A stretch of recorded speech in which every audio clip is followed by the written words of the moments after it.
Now, on to celebrating those who are doing good. Welcome back to Doing Good, where we share the stories of volunteers, community leaders, and changemakers who are building stronger communities through service. Today's episode is part 2 of our special series with the Tennessee Prison Outreach Ministry, and we are honored to welcome 2 incredible guests. First, we have Thomas Snow, CEO of Tennessee Prison Outreach Ministry, whose leadership has helped shape the organization's mission and impact across Tennessee. Joining him is Mary McCrary, a former client of TPOM who now serves as a staff member. A powerful example of what transformation and support can truly look like. Together, Thomas and Mary represent 2 sides of the same mission, one leading the charge and one living proof of its success. Together, they provide hope and light across Tennessee. We're so grateful to have both of them here today. Hello, thanks so much for having us. We appreciate that. We're very excited to share the story of the ministry and the work that we're doing and appreciate the coverage today. Thomas, we'll start with you. Would you please share a bit about how Tennessee Prison Outreach Ministry's mission and how it's evolved under your leadership? So the ministry actually has a very long history. It goes back to 1963 when a couple known as Mama and Papa Cox went into the local jail in Nashville, and they would just go in and minister to folks. And then they brought a guy in from 1982 from Texas to help bring some organization to the ministry. But it was a church-based ministry, and so it was one church going in to the local jails and then the local prisons. And then I became involved in 2008 and worked with them for 5 years. And in 2013, I became the director. We formed a nonprofit at that stage. And then really the focus wanted to change, and I wanted to move into the area of reentry. Continue to go into the jails and prisons, but yet to expand that. And so we have acquired property. We have a reentry center in Nashville. We renovated a building and opened that up in 2015. We built a men's transitional house in 2017, built a women's transitional house in 2020. We've taken over another nonprofit in 2023, and we're breaking ground on the Morgan House, a 18-bed facility for women, later this year. And so the ministry's had a lot of growth and a lot of expansion over the years. Like, what would you say in a couple of words or sentences about how your leadership has been different from those historically in the past? Yeah, so historically, I mean, the ministry was to go behind the bars and share Christ, and we continue to do that. But yet, under the leadership that I've directed the ministry, we've really focused on the area of reentry. And so we still go into prisons and still go into jails, and we are statewide now.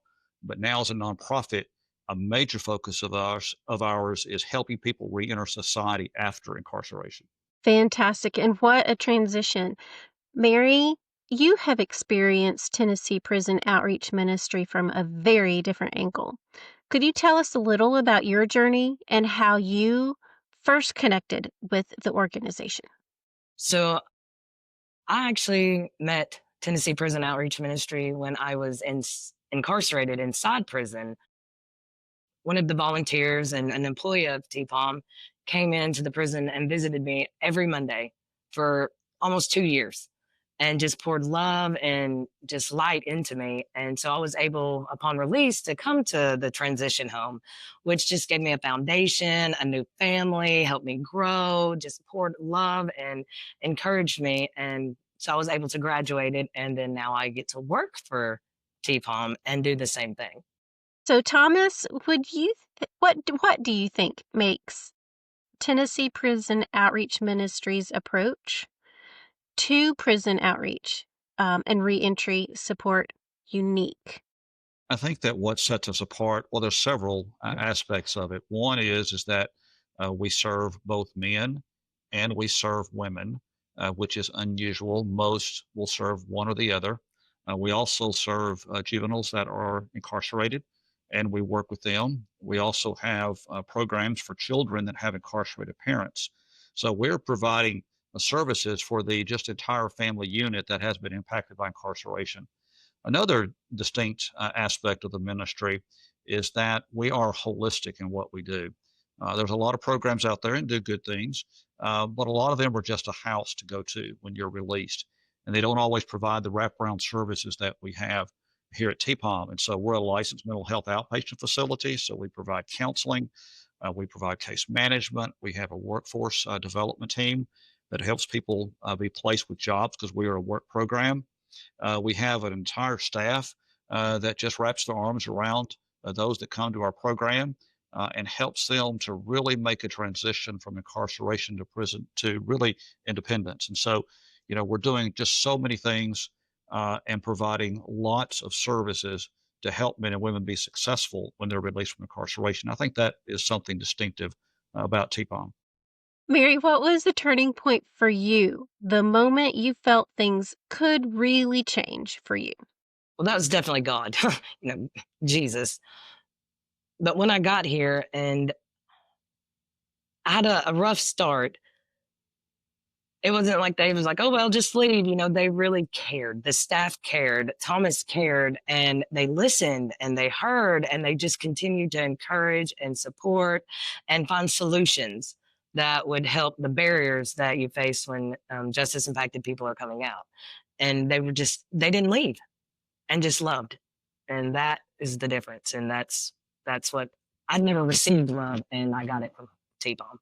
Thomas, how do stories like Mary's shape the way you lead and make decisions at TPOM? Well, at the end of the day, this is a ministry about, those men and women that are directly impacted by incarceration. And you hear stories like Mary. She is a remarkable story, but she's one of many that have been impacted by this ministry. I have a number of staff members that I have with TPOM that have been in prison that were impacted by this program. And you just see lives that are changed. And that's what, at the end of the day, that's what this ministry is about. It's really about equipping men and women with the tools that they need to have a different life. And we can talk about statistics all day long, and they have a value in talking about like low recidivism rates. But at the end of the day, you start seeing individual lives change. And when that happens, it often changes generations because then they go back and then they have an impact on their children. And so we're really at the forefront then of making changes, not only in the lives of those men and women behind bars and coming out, but then when they have that different life, then they go back to their families and they make change there. And so I think these stories are very important. They're integral to the ministry, and it really keeps us going and helping us just continue to move forward. So beautiful. I love it. And impactful. And I mean every single person.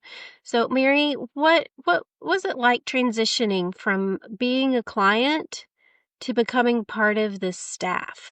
They embraced me like I'd always been a staff and didn't see me any different, just as a colleague now. And yeah, it was a fabulous transition. Okay, so what does your role look like today? What do you do? So I'm the development and recruitment specialist. So I go back into the very prison I was at and then jails across the state to get clients or residents for our transition homes and then develop relationships in the community for volunteers, donations, mentors. And it's just wonderful. Wonderful. Thomas, what qualities do you look for then when bringing former clients into the staff roles, and how do you support their transition? It obviously seemed to work well for Mary. Yes, yes. So again, we have a number of staff members that have been in prison that have been impacted by incarceration. Obviously, one of the things that I look at, as I look at one is a record of change that they show not just by their words but by their actions that they really have made that turning point in their life. I look for those that have a high skill set. I don't mind saying that people that can go in and really advance the ministry. And one of the things that I know and I have found to be true is that those who have been impacted by the ministry have a more powerful voice when they go into the prisons and jails. I mean, I can go in, and I do, and talk to the men and women, but I've never been incarcerated. But when I have people like Mary and others on my staff that can go to those men and women and say, I've been there, I've been where you're at. And then to show that their life is very different, it just gives people a sense of hope that things can be different for them. So that's what I look for. I look for maturity. I look for, obviously integrity, those that have shown themselves to be capable, and those that have a high skill set. Mary, what what do you appreciate most about the work you're doing now, especially knowing where you started? Going back into the jails and prisons and being able to teach classes and just show that change is real, nothing's impossible with God, and there's always hope. And just, be a lot and just get to pour love back into those that are still there. Thomas, how do you measure success? You touched on this earlier, but if you can speak more to it, and another, if you can tack on to it, how do you personal stories like Mary's factor into your vision? Well, one, when you start thinking about measuring success, I think that that is different based upon the individuals that we work with. Now, obviously, we look at recidivism rates, and that is the rate of people that come out and they go through the program and that do not go back to prison, which is a very significant. Only about 10% of our graduates ever go back to prison, so that's one number. But also, I look at success in different levels. I will see some people that will come out and just make remarkable progress, move up in their careers, with their family, reunite with them. For some people, success is staying out of prison, and that's for them. That's success. For people staying off of drugs and alcohol, particularly drugs that would result in them going back, that is success. So I look at success in a number of different ways, um, and some people achieve a level of success like Mary, but others, even in the small steps they make, I think is success. And we see that because everybody has different talents and abilities. Not everybody has the same skill set. Not everybody can achieve certain things, but just to be impacted by the ministry and how this really impacts us going forward. One of the things that I notice, and I do a lot of public speaking. I speak in Rotary clubs. I speak at churches, and at the end of the day, people love stories, and they are moved by lives that have been changed, and that is just so powerful. And you can give an audience all the stats you want to, but when they see people and see pictures of people and hear their real story and the trauma and the abuse that they had growing up and the addiction, and then to hear that their life is different, that just moves people, and that moves us as a ministry, and that becomes the focus of really how can we help them to be more successful in those endeavors. Well, Mary, what would you say to someone who's currently where you once were, unsure, maybe struggling, but curious about reaching out for help? Everybody has value, and the one matters. You matter. Yeah. Because that's important to remember when you're in those dark places. And that there are people out here who just genuinely love you and want to help you succeed. And so when you go into the prisons now, do you find that most of the people I'll say, connect with for the first time are in that space? There's a lot of them, yes, that are in that space. And it does impact them when they see real change. And it gives them hope that they can also do the same thing. And that's what, TPOM does is give everybody an opportunity to do that.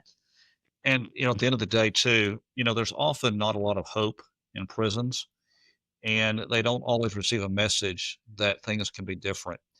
And people that are incarcerated are often treated as subhuman, to be honest. And so, in a lot of our prisons, uh, a lot of them, especially in the men's prisons, are often very violent. We know that drug addiction overdose is very common in the prisons. And so prison is often a hopeless place for people. And many times they don't always see a different future. And they've been beat down and they get beat down further in prison, unfortunately. And so being able to have people like Mary to go in, and one of the stories that she may want to share is when she went back into the prison and saw some of the women that she was incarcerated with and how that impacted them.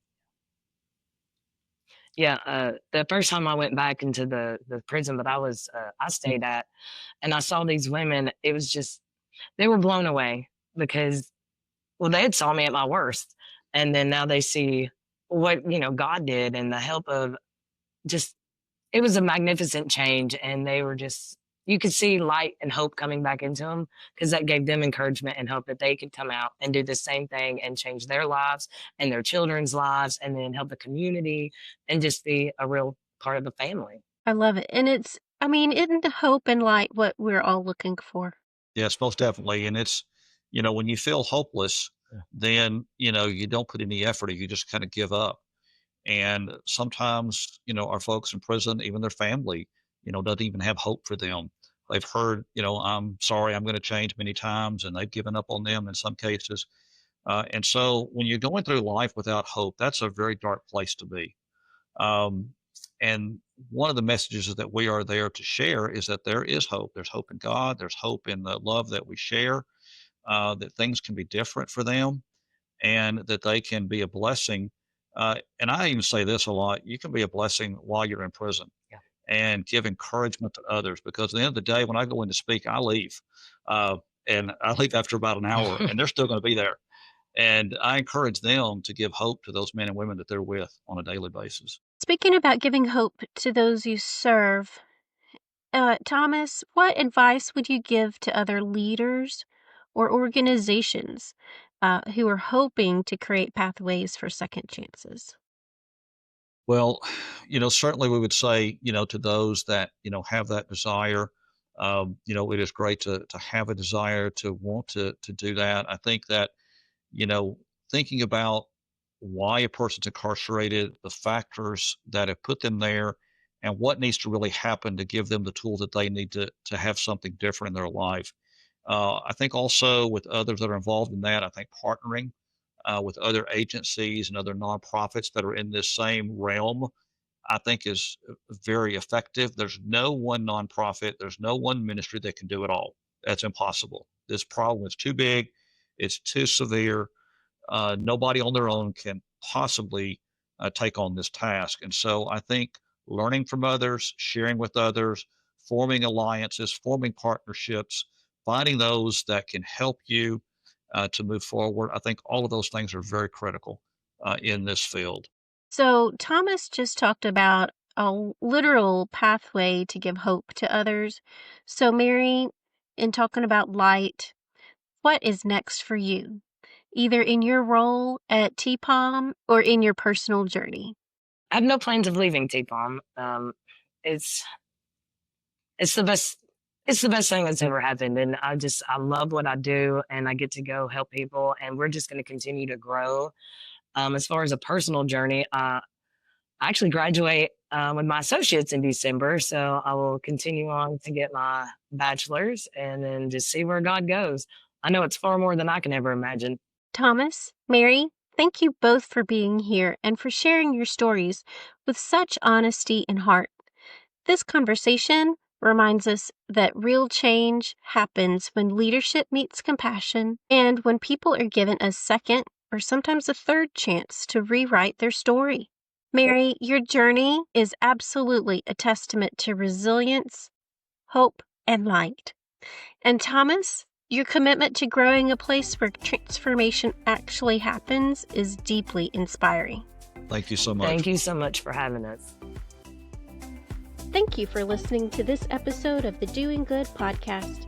If you enjoyed our conversation today, we invite you to subscribe or rate us on your favorite podcast platform. And follow us on Facebook, Instagram, Pinterest, LinkedIn, or YouTube at Doing Good TV. Doing Good is a 501c3 nonprofit. Please donate to support this podcast via the donate button on our website, doinggood.tv. And while you're there, nominate a volunteer you know for us to celebrate on a future episode. Together, let's celebrate those who are doing good.